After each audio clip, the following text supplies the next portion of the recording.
Olá, amigos, a paz do Senhor. Dando sequência à nossa série Milagres de Jesus, hoje nós vamos falar sobre a cura de um endemoniado mudo. E esse texto está em Mateus, capítulo 9, versículos 32 a 34. É um texto bem curto, é bem pequeno o espaço que ocupa essa cura de um endemoniado. Ele era mudo, porque o demônio fê-lo mudo. Então, ele estava debaixo de possessão.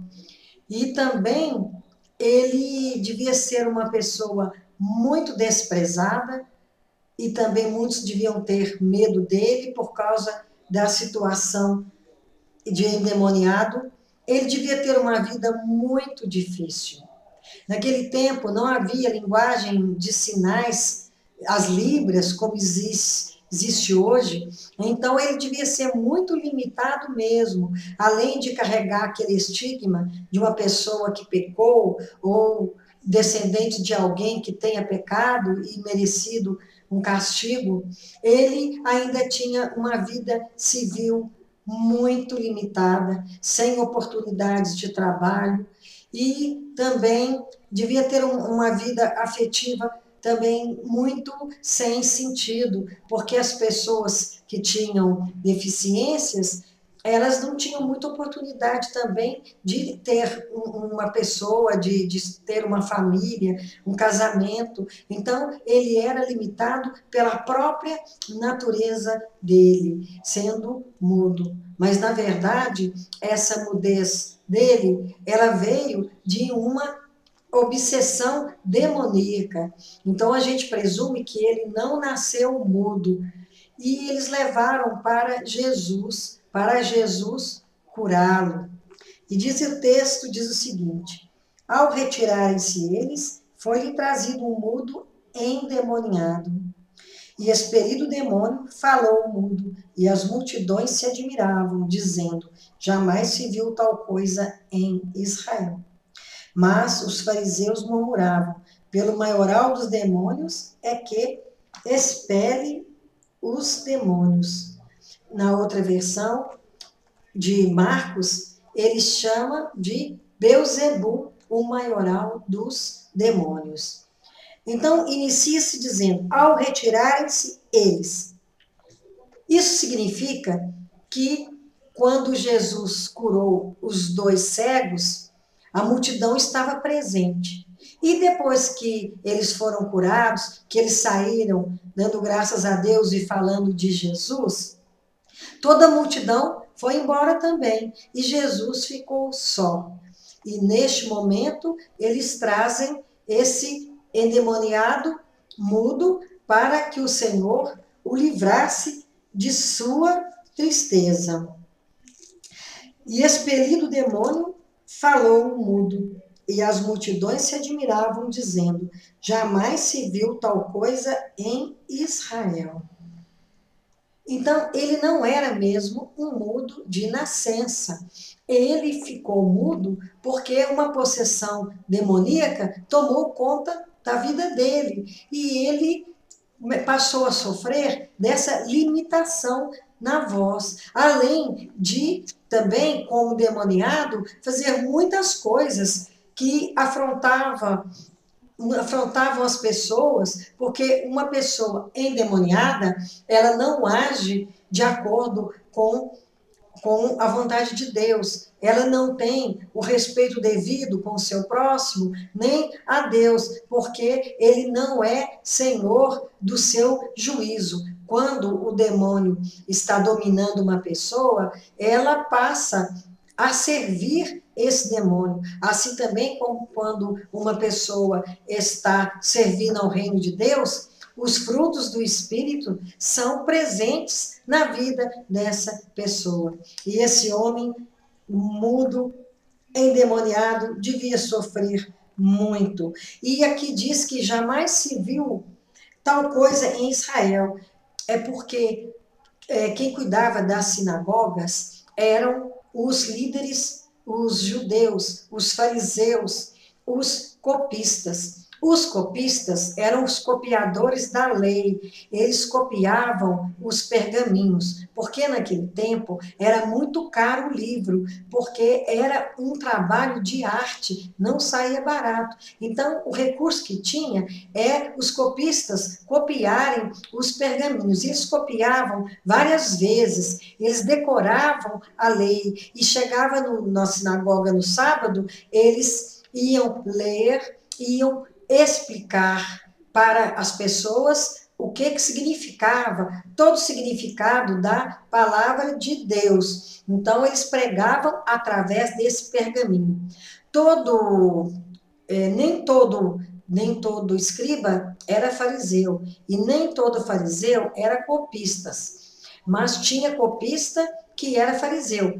Farisaísmo era uma seita de alguns judeus. Eles preservavam os costumes, as tradições dos mais velhos, dos anciãos, e também eles não queriam que gregos e romanos influenciassem na cultura, na linguagem, nos costumes e na religião. Então, eles preservavam a todo custo os costumes judaicos e também todos os princípios da religião judaica. Por isso que eles eram muito ligados à lei de Moisés, eram presos na caducidade da lei, eles não alcançavam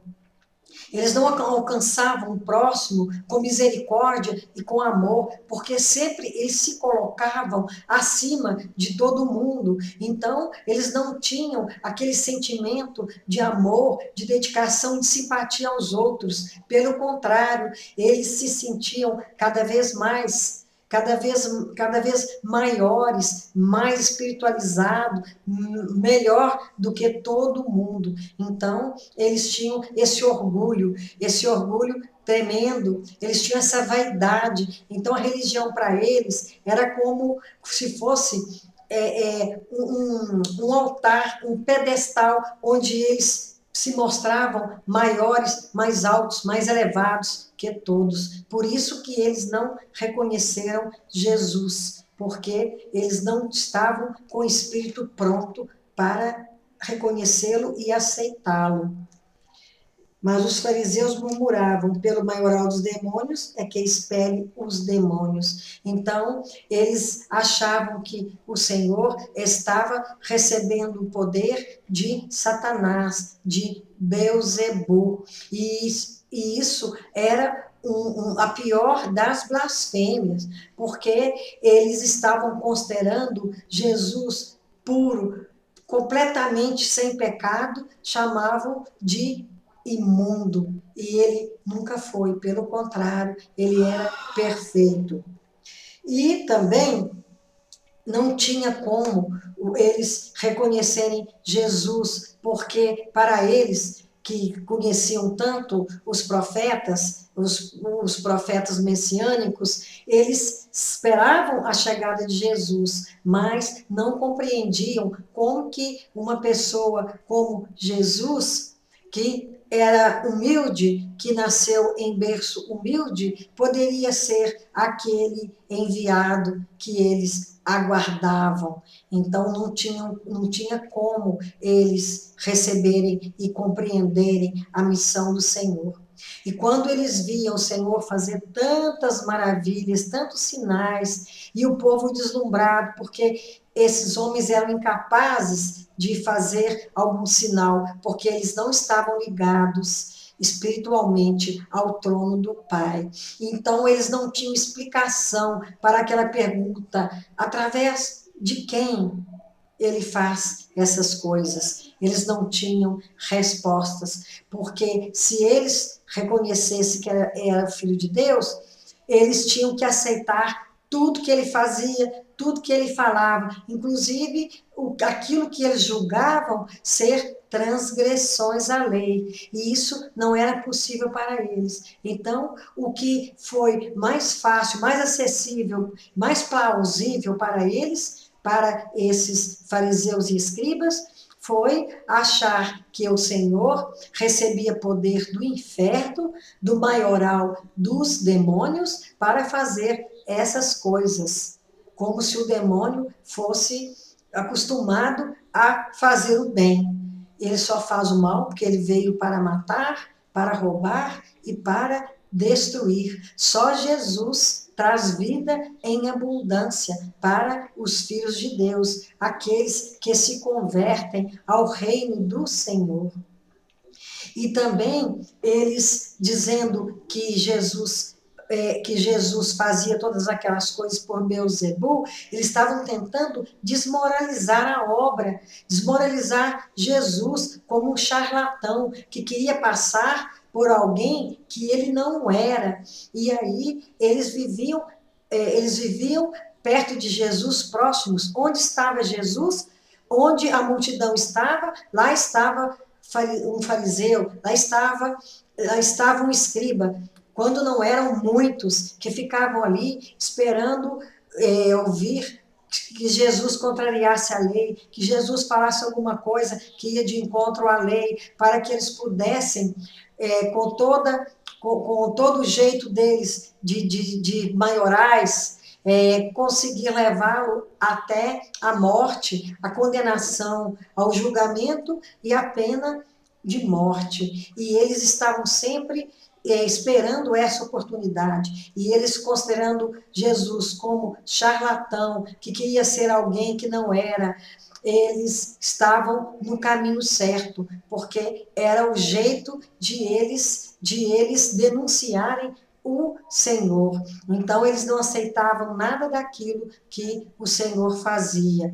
E também porque Jesus, para eles, era um transgressor da lei, um pecador, porque não guardava o sábado, porque Jesus curava no sábado, ele expelia demônios no sábado, ele praticava os seus sinais e as suas obras no sábado, e para eles isso era uma afronta a Deus. E também porque os discípulos de Jesus, e Jesus, quando passaram perto de um milharal, eles quebraram espigas porque estavam com fome, e eles comeram. Isso para eles era um trabalho, e eles não podiam trabalhar num dia de sábado.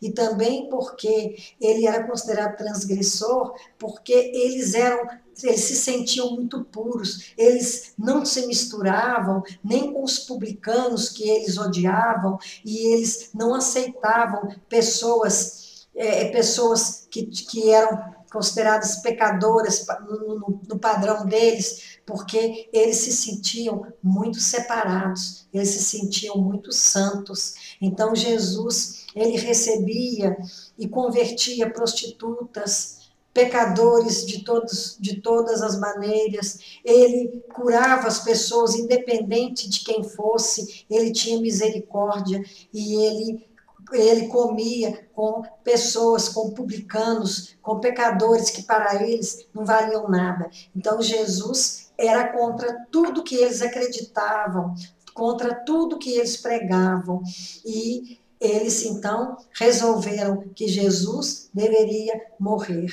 porque eles, com tanto conhecimento da lei, tanto conhecimento da palavra, eles não conseguiam fazer nenhum sinal, e aquele povo nunca tinha visto sinais da parte deles. Pelo contrário, eles só deviam ver perseguições, porque eles perseguiam a Jesus e perseguiam aqueles que também seguiam o Senhor. Então, nós devemos confiar no Senhor, ser fiel ao Senhor e ao seu reino, porque Satanás não tem nada de bom para oferecer, porque ele só quer roubar, matar e destruir, principalmente as pessoas convertidas ao Senhor, para as quais o reino de Deus já chegou. O demônio é um vencido, ele é um derrotado. Há 2000 anos ele foi completamente derrotado na cruz do Calvário, quando o Senhor se entregou pelos nossos pecados e ressuscitou. E o Senhor está agora no seu trono de graça e glória e nos ouve seus filhos e nos atende e nos consola através do seu Espírito Santo.